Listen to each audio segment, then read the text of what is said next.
एकमत महिला आयोगाच्या संदर्भात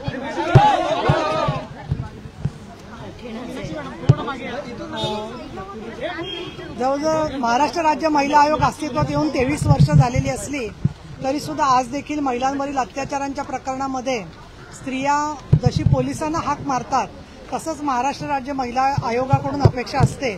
आज आमची सगळी सामाजिक संघटनांच्या सोबत बैठक झाली, त्याला आदितीताई तटकरे मंत्री महिला बालविकास विभाग तसंच राज्य महिला आयोगाच्या अध्यक्षा रुपालीताई चाकणकर यांच्याबरोबर विविध क्षेत्रातल्या फार मान्यवर कार्यकर्ते उपस्थित होत आहेत। त्याच्यात अंजली दमानिया, निर्मला सामंत, प्रभावळकर, शीतल म्हात्रे, चित्रा वाघ अनेक जणी त्या बैठकीला उपस्थित होत्या आणि मुख्यतः जो सारांश निघाला त्याच्यामध्ये राज्य महिला आयोगाला जी पदं आहेत त्याच्यामध्ये काही त्रुटी आहेत त्या भरण्याच्या संदर्भामध्ये सरकारने भूमिका घेतलेली आहे।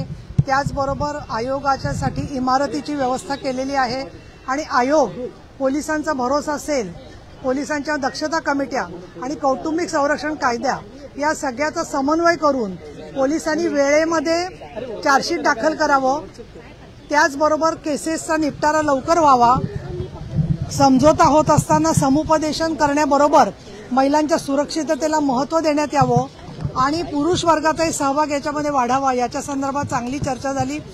लवकरच या वेगवेगळ्या विषयावर आम्ही बैठका घेणार आहोत। काहींनी लेखी निवेदनं दिलेली आहेत, पण ही पहिली आणि शेवटची बैठक नाहीये।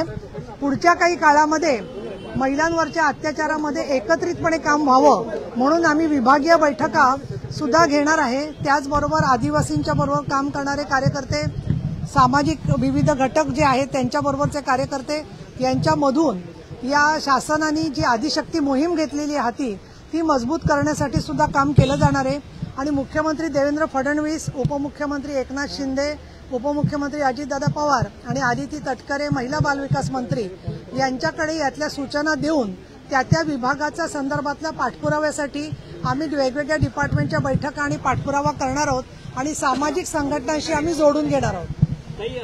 खरं तर आज तुम्ही एकीकडे महिला अत्याचाराच्या संदर्भात कॅबिनेट हॉलमध्ये बैठका घेताय, परंतु महाविकास आघाडीच्या महिला नेत्यांकडनं राज्यपालांची भेट घेतली जाते। महिला आयोगाच्या अध्यक्षांना त्या पदावरून काढून टाकण्याच्या संदर्भात त्या महाविकास आघाडीच्या महिला सगळ्या एकवटलेल्या आहेत, त्यांनी त्या संदर्भातलं निवेदन दिलेलं। आज मला खरं तर राजकीय उत्तर द्यायचं नव्हतं, परंतु जनतेने ज्यांना खुर्चीवरून बाहेर काढून टाकलेलं आहे आणि जनतेच्या मधल्या लाडक्या बहिणींनी प्रचंड मोठ्या प्रमाणामध्ये महायुतीला मतदान केलेलं आहे, त्या पार्श्वभूमीवरती आमच्यावरती जी महिलांनी जबाबदारी टाकली आहे त्याच्यामध्ये राज्य महिला आयोगाच्या तर्फे न्याय द्यायचं आमचं काम आहे। लोकशाहीमध्ये त्यांनी पंतप्रधानांकडे जायचं का राज्यपालांकडे जायचं हा त्यांचा प्रश्न आहे। मला असं वाटतं की अशा गोष्टी करण्याबरोबर त्यांनी सुद्धा महिला अत्याचार विरोधी प्रत्यक्षात काम करण्याकडे जर का लक्ष दिलं तर जनतेचं भलं होऊन तेवढी 10 मतं तरी त्यांना मिळतील। ताई, टीका करताना त्यांनी असाही उल्लेख केलेला आहे की नीलमताई यांना अशा पद्धतीच्या बैठका घेण्याचा अधिकारासंदर्भात आरोप केलेला आहे। सुचलेलं हे त्यांनी सांगितलेलं की वैष्णवी हगवणे प्रकरण होऊन आता अनेक दिवस झालेले आहेत आणि त्यानंतर ही बैठक होते। खरं तर ही बैठक अगोदरच झाली पाहिजे होती। महिला अत्याचारांमध्ये सातत्याने राज्यात वाढ होते असं त्यांचं म्हणणं आहे। मुळामध्ये असं आहे की महिलांच्या संदर्भातल्या ऊसतोड कामगार असतील किंवा वेगवेगळ्या ठिकाणच्या फोरेन्सिक संदर्भामध्ये म्हणजे 6 फेब्रुवारीला सुद्धा आम्ही बैठक घेऊन पाठपुरावा केलेला होता, पण आम्ही फक्त बैठका घेऊन थांबत नाही तर त्या महिलांचा FIR लिहिला जावा, साक्षीदार त्यांच्याबरोबर टिकावे आणि कोर्टामध्ये शिक्षा व्हावी म्हणून आम्ही सातत्याने प्रयत्न करत असतो। परंतु ज्या लोकांना लोकशाहीमधल्या नागरी हक्कांच्या बद्दलचं आणि पीठासीन अधिकाऱ्यांच्या संदर्भातले काय अधिकार आहेत याची माहितीच नाहीये, त्यामुळे मला असं वाटतं की त्याची दखल घेण्यासारखी नाहीये आणि म्हणून मी काही त्यांची दखल घेत नाही। महिला ज्या आहेत त्यांचं आरोग्य सध्या धोक्यामध्ये आलेलं आहे। जवळपास 2019 पासून जर आपण पाहिलं असेल तुम्हाला आधी वेळ देते,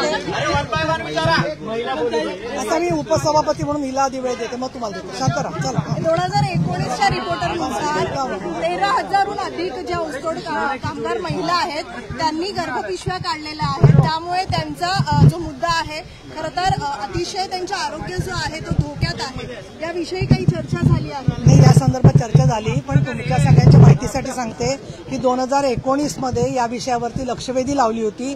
त्याला हिस्टेरेक्टॉमी म्हणजे गर्भाशयाची पिशवी काढून घेण्याची शस्त्रक्रिया, हे 4 शब्द सुद्धा बऱ्याचशा लोकांना माहीत नव्हते.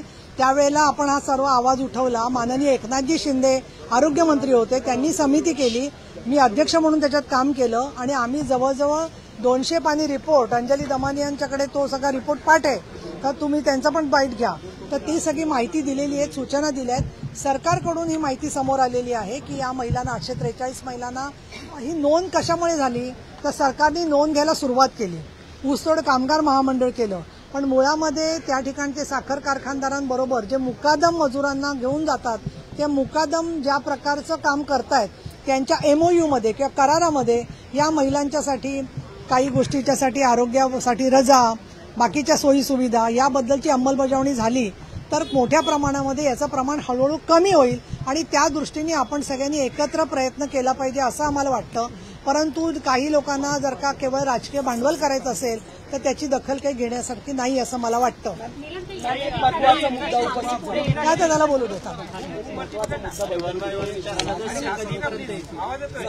6 सदस्यांची जी आहे ती निवड झालेली आहे. तर माजी जे सदस्य त्यांनी म्हटलंय की आम्ही सरकारच्या पैशांवर दौरे केले, त्याचे अहवाल तयार केले, पण त्याच्यावर कारवाई जी आहे ती झाली नाही. एकीकडे सदस्य आता नाही आणि मागचे सदस्य ताशेरे मारताना दिसले. 2 सदस्य, त्याच्यामध्ये एक सदस्य सचिव असतात, तर त्या आवाडे आहेत आणि रश्मीजी शुक्ला या पोलीस महासंचालक आहेत, त्या त्याच्यावरती आहेत. बाकीचे सदस्य जे आहेत त्यांचा तो जो अधिकार आहे तो उपसभापतींकडे नाही आहे किंवा स्वतःच अध्यक्षांकडे नाही आहे. त्या संदर्भामध्ये कॅबिनेटमध्ये योग्य त्यावेळेला निर्णय घेतला जाईल आणि तुम्हाला आमच्या आधी तो कळेल, परंतु लवकर या सदस्य नेमाव्यात अशी आमची पण अपेक्षा आहे. पण याच्यातला दुसरा मुद्दा आहे की आधीच्या ज्या सदस्यांनी दौरे केले किंवा स्वतः चाकणकर मॅडमांनी जे दौरे केले त्याचा अहवाल केला, तो पोलिसांना किंवा ज्या ज्या विभागांना सादर करायचा होता सादर केला, पण त्याची अंमलबजावणी जी आहे त्याच्यावर काहीही कारवाई झाली नाही, अशी बाब जी आहे ती समोर आलेली आहे. ते मुळामध्ये आता असं आहे की तुम्हाला सगळ्यांना जाणीव आहे की या मधल्या काळामध्ये 2023ला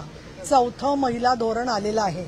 त्या 4थ्या महिला धोरणामध्ये महिला आयोगाने दिलेल्या शिफारसी आहेत किंवा नाहीत हे तपासण्यासाठी मी आयोगाला सांगितलेलं आहे आणि शिफारसींच्या संदर्भामध्ये त्यांनी ज्या शिफारसी केल्या त्याची अंमलबजावणी होते की नाही हे बघण्यासाठी म्हणून मी एक बैठक देणार आहे. पण ते काय म्हणतात, बोलेंगे तो बोलता है. परत मी बैठक घेतली की म्हणतात यांनी काल बैठक कशाला घेतली. त्यामुळे मला असं वाटतं की असे जे अज्ञानी लोक आहेत त्यांना रस्त्यावरती वगैरे सोडून द्यावं कुठे पण, त्यांना काय करायचं ते करू दे. आयोग असेल, आम्ही उपसभापती कार्यालय असेल, सगळ्याचा आम्ही पाठपुरावा करतोय आणि तुम्ही प्रचंड जोरदार दखल घेतलीत आमची, त्याबद्दल मी मनापासून आभारी आहे. पण महिला अत्याचाराच्या प्रकरणाबरोबर ज्यांना न्याय मिळतो ती सुद्धा माहिती जर का लोकांच्या समोर आली तर ती चांगली होईल. परंतु दुर्दैवाने काही वेळेला मी असं पाहिलेलं आहे की छोट्या मुलींचे पॉक्सोमधल्या फोटो किंवा घरं दाखवली जाणं, त्यांच्याबद्दल बोलत असताना काही शब्द वापरले जाणं किंवा ट्रोलिंगच्या संदर्भामध्ये अत्यंत संवेदनाहीन पद्धतीने ट्रोलिंग होताना दिसतंय. त्याच्याबद्दल सुद्धा बैठकीत मी त्यांना सांगितलं की जगभरामध्ये अशा समाजकंटकांची मोठी लाट आलेली आहे. त्यामुळे असे ट्रोलिंग करणारे लोक किंवा विचित्र प्रश्न विचारणारे लोक यांच्यासमोर महिलांनी कठोरप्रमाणे तारा राणीप्रमाणे भूमिका घेतली पाहिजे आणि आपल्या कामाची तलवार त्याच्यापुढे उभारली पाहिजे. या निमित्ताने एक मागणी पुढे येते, कामाची तलवार. महिला आयोगाचं अध्यक्षपद हे राजकीय नसावं अशी एक मागणी आता पुढे येते. त्याविषयी तुम्ही काही चर्चा केली का किंवा काही त्यावर पुढे होईल असं वाटतं का? मी तुम्हाला असं सांगू इच्छिते की राज्य महिला आयोगाचा कायदा वेबसाईटवर उपलब्ध आहे आणि त्याच्यामध्ये तो सुद्धा 3रं कलम आहे की राज्य महिला आयोगाचा अध्यक्ष किंवा सदस्य काय प्रकारचे असावेत. त्याच्यात मी इथे सांगेन म्हणजे त्याच्यातल्या काही जणी ज्या आहेत त्या आजही सक्रिय आहेत महिला कार्यकर्त्या. तेव्हा याच्यावर चर्चा झाली होती आमची.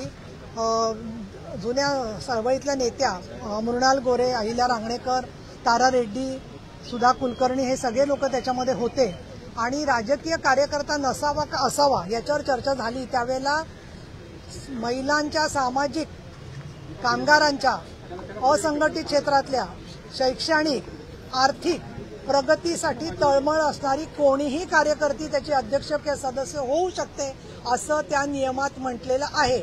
त्यामुळे जे लोक म्हणतायत की आता सामाजिक असावी तर ते ज्यावेळेला नेमले गेले तेव्हा ते एका पक्षाचे सभासद होते म्हणून नेमले गेले.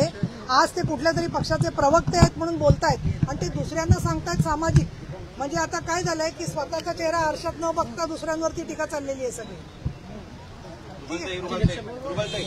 हा एक मिनिट, अध्यक्षांना विचारण्याच्या आधी तुमच्याकडे जी सगळी चर्चा चालली होती की आयोगाचा अध्यक्ष बदलला जाणार, त्यांच्याबद्दल नीलम गोरे काहीतरी करणार, तसं काही कानउघाडणी वगैरे झालेली नाहीये आणि आमच्या त्या लाडक्या महिला आयोगाच्या अध्यक्ष आहेत आणि त्यामुळे तुम्ही विचारा, कामाबद्दल जरूर विचारा त्यांना, परंतु माझ्याबद्दल गैरसमज पसरवू नका आणि कोणी पसरवले तरी कोणी त्याच्यावर विश्वास ठेवणार. ताई, एक फक्त ताई